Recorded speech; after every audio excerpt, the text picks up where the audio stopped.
Welcome to another episode of 7 Minutes or Less. I'm your reviewer, Doug, who will be your one-stop commentary shop on the shows you love and the shows you want to get into. With all that said, let's get into this. Stranger Things is back with all new 9 episodes for your binge-watching experience, and Season 2 takes place 1 year after the events of Season 1. Now, depending on how much you want to know, I understand that there's a lot of people who haven't gotten a chance to see Season 2 just yet, so I will be respectful to the ones who haven't.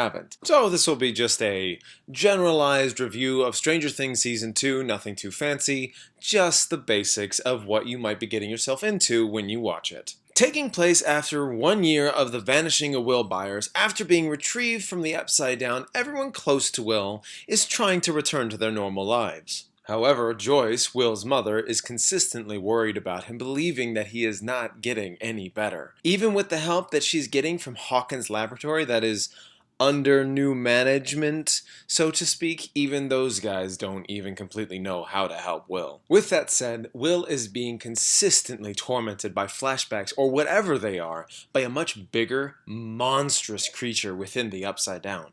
This boils down to the group of kids sort of separating into two groups, between Mike and Will, which provides great character development between the two, and between Dustin and Lucas, who are both at odds with one another over a new girl who is new in town. But even with that doesn't exactly turn into a lover's quarrel in a typical love triangle the way you may think.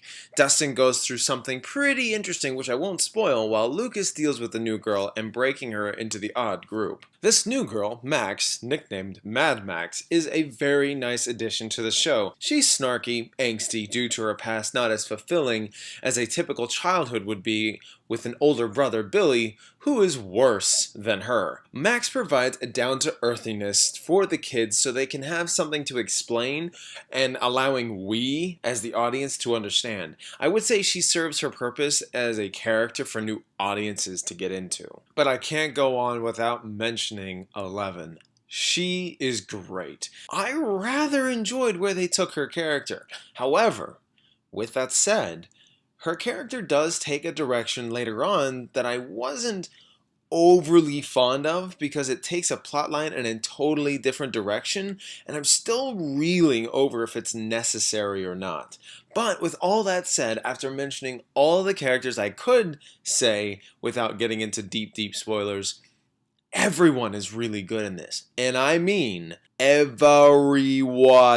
They are such great characters to follow. Enough with history, likability, and Hopper is still my favorite character. He goes through a lot in this season, let me tell you. But all in all, the quality of this season hasn't faded. After the first 2 episodes, which were introductory and establishing episodes, the 3rd episode just takes off and does not let up. It's unbearably good. It's exciting. It's enjoyable. The world is expanded upon this universe of Stranger Things. There are some extremely tense sequences that'll make your fist clench and grit your teeth, and the kid who plays Will does such a good job. Seriously, he gives a heartbreaking performance, and I feel he is close to an Emmy nomination somewhere. With all those good things said, I have reached the point of talking about some gripes I've had with this season, and it's hard to think of that, but this season does have some not so great moments. And it's about the 7th episode where the finale really begins, but not without diverting the plot a bit to understand more about 11. This is by no means a bad thing. It's just the whole thing took a shift and a darker tone, different atmosphere that is highly distracting.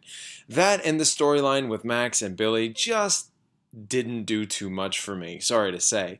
They were fine characters, but a little out of place and less intentional than planned, I think. Then there are some shocking moments, and I say that with air quotes because things happen that I feel could have been seen coming a mile away. They felt undeserved and probably would have been beneficial if they saved those shocks for another time. But the finale is highly warranted, with a lot of reveals, a lot of satisfying twists, and to be honest, a cathartic ending. In the end, I really enjoyed Stranger Things Season 2. Great set of characters, fun stories that range from exciting to intense, fun and funny, and for that, I'm gonna give Stranger Things an A-. Check this season out if you have not already. So that wraps up my review for Stranger Things Season 2. I do hope you enjoyed. If you liked this video, please give it a like and comment. If you have been binging this like crazy since Friday morning, please subscribe for more 7 minutes or less reviews, movie reviews, and universe reviews where movies and or TV shows that set up a mythology. Thank you all so much for watching, and as always, until next time.